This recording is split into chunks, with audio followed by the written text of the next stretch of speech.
25%. C'est le nombre de femmes dirigeantes d'entreprise en France en 2023, selon le site de la Banque de France. 25%, c'est très peu. On peut aussi dire un quart, et ça reste très peu. Alors aujourd'hui, on va comprendre pourquoi les choses se déroulent comme ça. On va comprendre pourquoi les choses se déroulent comme ça avec Diogo, qui va nous parler de l'éducation des femmes et du rôle que ça peut avoir sur leur avenir professionnel qui va s'en suivre. Ensuite, avec Quentin, nous viendrons appuyer des chiffres dessus, comprendre à quel point ce fait est marqué et également nous pencher sur la vie adulte des femmes et voir comment cela influe aussi leur vie professionnelle. Pour finir, avec Maxime, nous découvrirons un fait culturel à double tranchant qui certes permet l'inclusion des femmes, mais qui ne résout pas le véritable problème de société que l'inégalité au travail représente. Comme je l'ai dit, on va commencer avec Diogo, pour qui la problématique sera la suivante. Quelle est la nature de l'éducation des femmes et son impact sur leur accès aux postes de direction. On le sait, pendant longtemps, les femmes ont été moins encouragées à accéder à des postes de direction. Mais cela change grâce à certaines évolutions et à l'éducation et à la sensibilisation des jeunes dès le plus jeune âge. De plus en plus de femmes accèdent à des postes de direction dans les entreprises. Alors comment l'éducation permet-elle de briser le plafond de verre? C'est ce qu'on va voir. Tout d'abord, il faut savoir qu'un plafond de verre, ça renvoie au fait que les femmes peuvent progresser dans une entreprise, mais seulement à un certain niveau. Nous allons voir cela en 4 parties. La première, une éducation qui déconstruit les stéréotypes. Pendant longtemps, l'éducation a véhiculé des rôles genrés très marqués. Les filles étaient encouragées vers des métiers dits féminins, tels que les métiers dans le soin, dans l'assistance ou dans la scolarité, dans l'éducation, pardon. Les manuels scolaires, par exemple, mettaient plus en avant le rôle de leadership pour les hommes et moins pour les femmes. Mais aujourd'hui, les choses bougent. Désormais, les programmes éducatifs intègrent des modèles féminins inspirants dans les domaines tels que la science, la politique ou la technologie.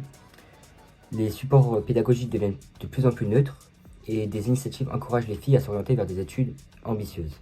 Le but est que les filles puissent grandir en se disant qu'elles peuvent finir, par exemple, politicienne du coup, ou ingénieuse, etc. Et qu'elles soient plus mises à égalité, à équité entre eux et leurs homologues masculins. Nous allons voir le petit E, la sensibilisation dans les familles et dans la société. On le sait, l'éducation ce n'est pas que l'école. La famille joue un rôle très important pour permettre de donner la confiance aux jeunes filles.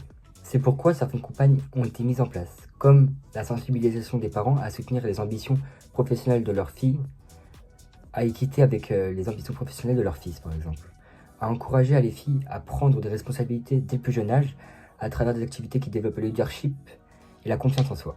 Certaines entreprises ont compris que favoriser l'éducation des filles, c'est préparer des futures dirigeantes.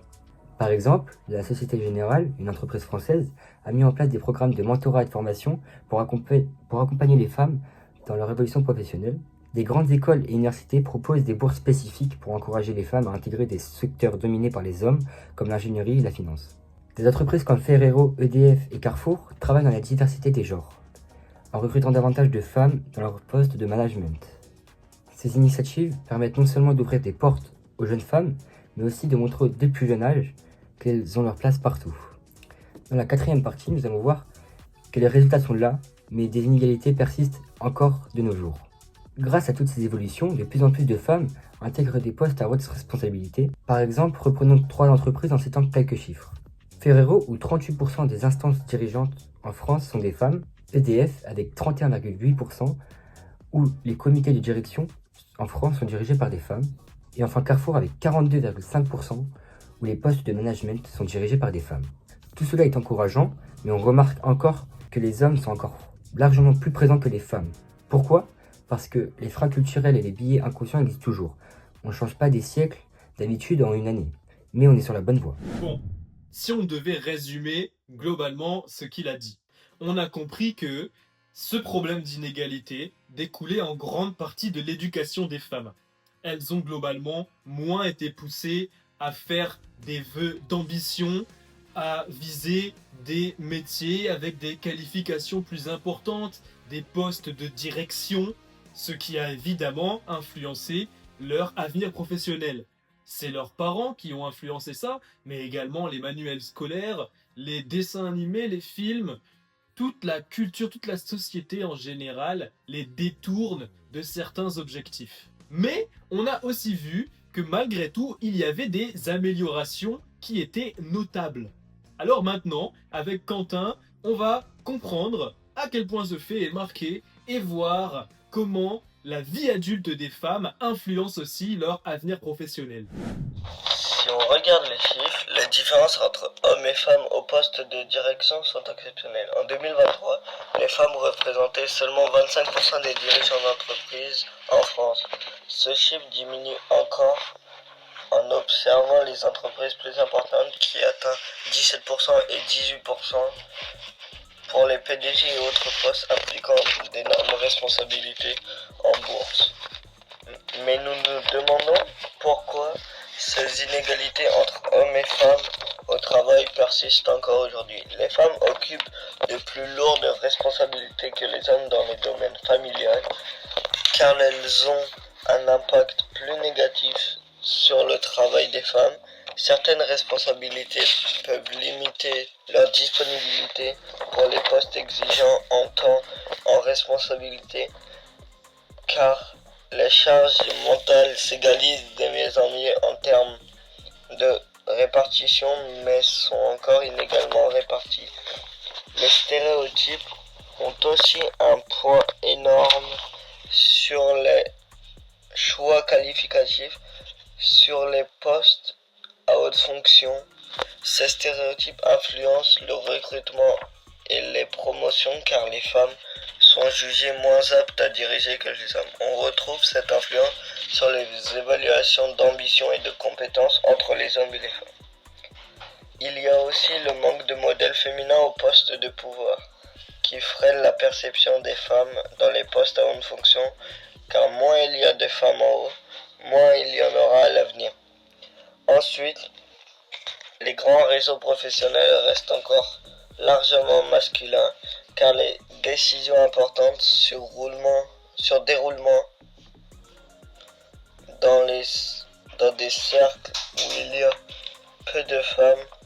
Suite à cela, elles ont donc moins d'opportunités à accéder à des postes à haute fonction. Ces inégalités se reflètent encore donc plusieurs secteurs comme ceux de la technologie, la finance, l'industrie, car selon l'Institut européen pour l'égalité des genres, les femmes représentaient seulement 14% des PDG des entreprises du CAC 40 en 2023. Selon des études, la diversité améliore la performance des entreprises, donc pourquoi ce plafond de verre reste-t-il si difficile à briser?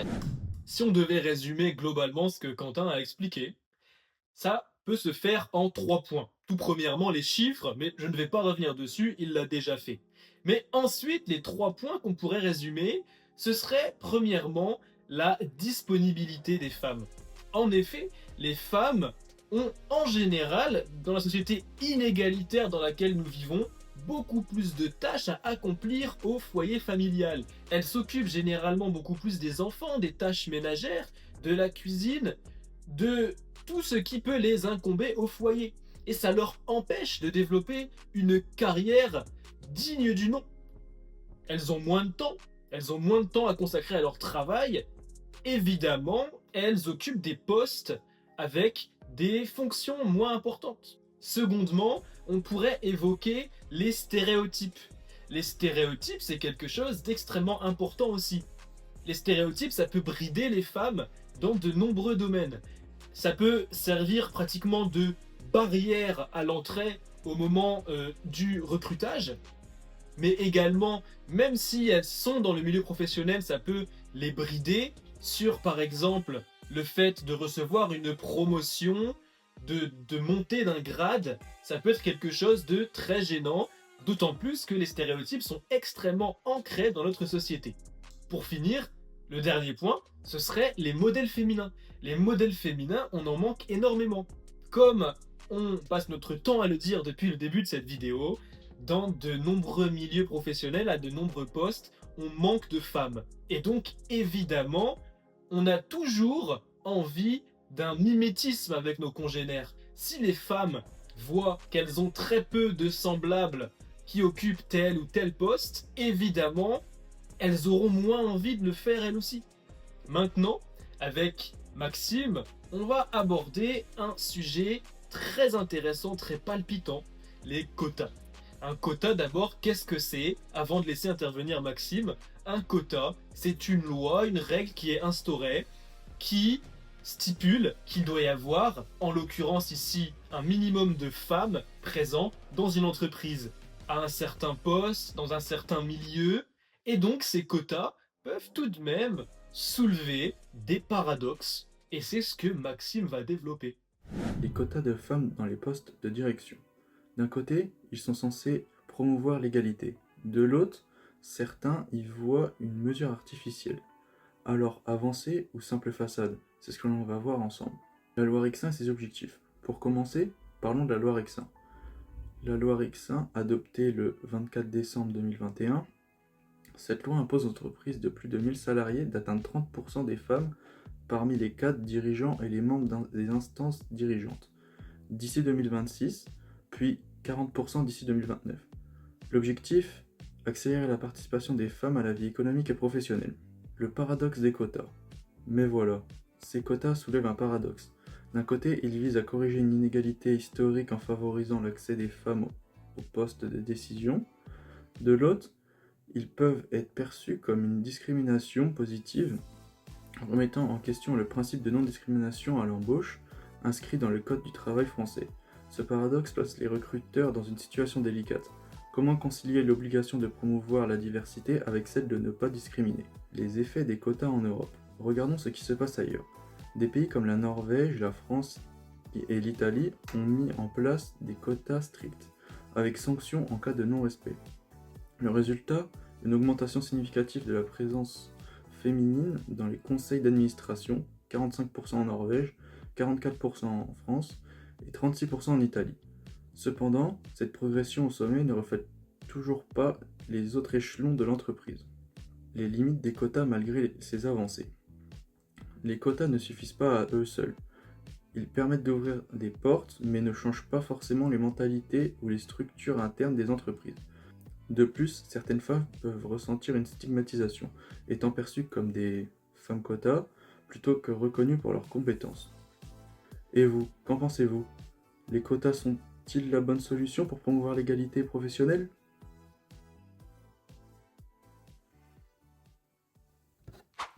Si on devait faire un résumé global de la vidéo, qu'est-ce qu'on pourrait dire?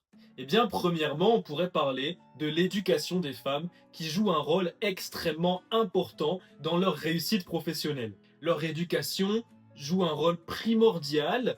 Ça peut venir de leurs parents, de l'école, de leur fréquentation en général, mais aussi des médias, des dessins animés, des manuels scolaires, d'un peu partout. Et ça peut influencer leur avenir. Malgré tout, on a vu qu'il y avait des améliorations dans ce milieu-là. Ensuite, avec Quentin, nous avons parlé de certains chiffres. Nous avons vu à quel point ce fait était marqué et entrait dans notre société. Ensuite, nous avons compris les barrières qui pouvaient bloquer les femmes à certains postes, même à l'âge adulte, qui étaient la disponibilité, les stéréotypes, mais également le manque de modèles féminins. Pour finir, avec Maxime, nous avons évoqué le sujet des quotas, qui était à double tranchant, puisque d'un côté, il permettait l'inclusion des femmes, mais d'un autre, ça ne résolvait pas du tout le problème de société, qui était tout simplement un problème qui découlait des inégalités. Et il est là le point de toute la vidéo. La conclusion va se faire ici.